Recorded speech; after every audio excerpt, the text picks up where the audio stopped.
بە بۆچوونی بەشێک لە چاودێرانی تورکیا ئەم هەڵبژاردنە گرنگترین و چارەنووسازترین هەڵبژاردنە لە مێژووی تورکیادا.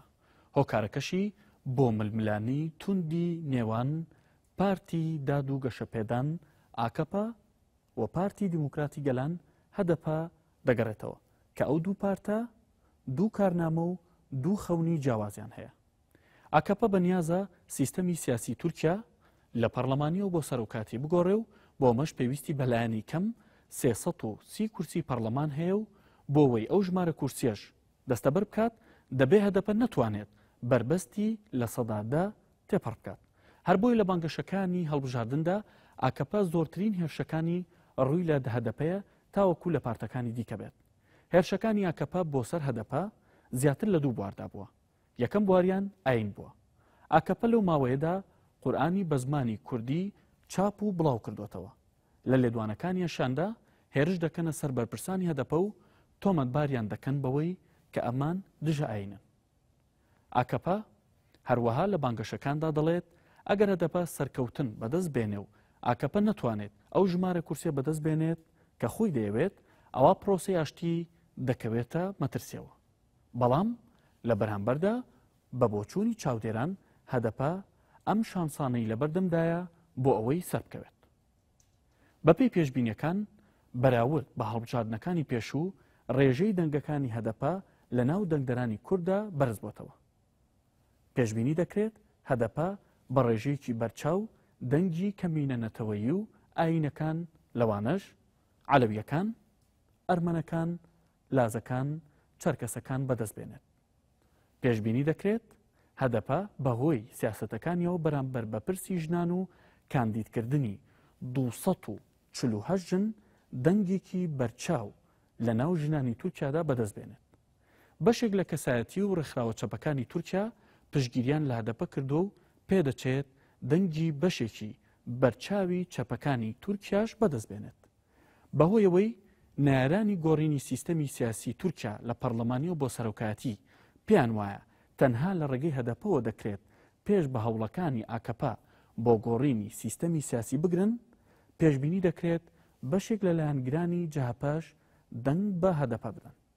بە بۆچوونی چاودێران ئەگەر هەدەپە بتوانێت بربەستی لە سەدادا تێپەڕ بکات ئەم دەرەنجامانەی لێ دەکەوێتەوە. ژمارەی کورسیەکانی هەدەپە لە پەرلەمان لە 35 کورسیەوە بۆ 2 هێندە و زیاتریش بەرز دەبێتەوە. ئەمەش ڕاستەوخۆ کاریگەری لەسەر ژماری کورسیەکانی ئاکەپە دادەنێت. ئاکەپە لە ئێستادا 327 کورسی هەیە. هەرچی ژماری کورسیەکانی هەدەپە بەرزتر بێتەوە ئەوە ژماری کورسیەکانی ئاکەپە کەمتر دەبێت. بۆ پێی زۆرترین ململانی هەدەپە لەگەڵ ئاکەپەدایە و دەنگی هەدەپە زۆرتر لەو پارێزگایانە بەرز بۆتەوە کە پێشتر ئاکەپە تێیدا باڵا دەست بووە.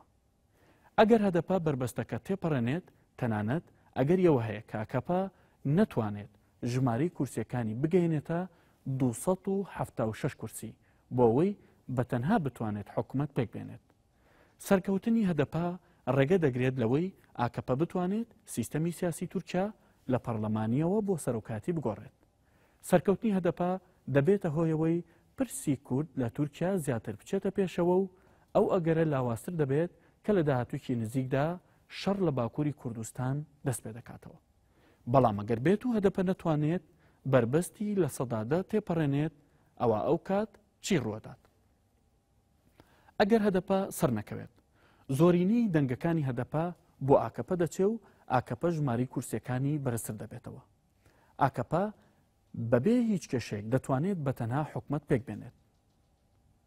ئەو ئەگەرە بەهێز دەبێت کە هەوڵەکانی ئاکەپە بۆ گۆڕینی سیستەمی سیاسی تورکیا سەر بگرێت بۆ پێی پێشبینی ناکرێت ژماری کورسیەکانی دوو پارتەکەی دیکە واتە جەهەپە و مەهەپە ئەوەندە زیاد بکات کە بتوانن گرفت بۆ ئاکەپە دروستکەن.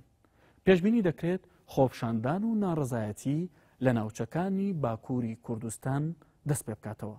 لەو حاڵەتەدا کورد لەسەر ئاستی کۆمەڵگەی نێودەوڵەتیدا کارتێکی بەهێزیان دەبێت بۆ ئەوەی فشار بخەنە سەر حکوومەتی تورکیا. ئەو کارتەش بریتیە لەوەی کورد باشتر دەتوانن کۆمەڵگەی نێودەوڵەتی تێبگەێنن کە ئەگەرچی کورد هەوڵی داوە لە چوارچێوەی دەستوردا بۆ مافەکانی تێبکۆشێت بەڵام دەستوری تورکیا ڕێگری لە هەوڵی مەدەنی و ئاشتی خوازانەی کورد دەکات. پێشبینی دەکرێت پارتی کرێکارانی کوردستانیش دەسەوسان نەبێت و شەڕی چەکداری دەست پێ بکاتەوە و هەوڵەکانی تورکیاش بۆ چەکدانانی پەکەکە سەر ناگرێت.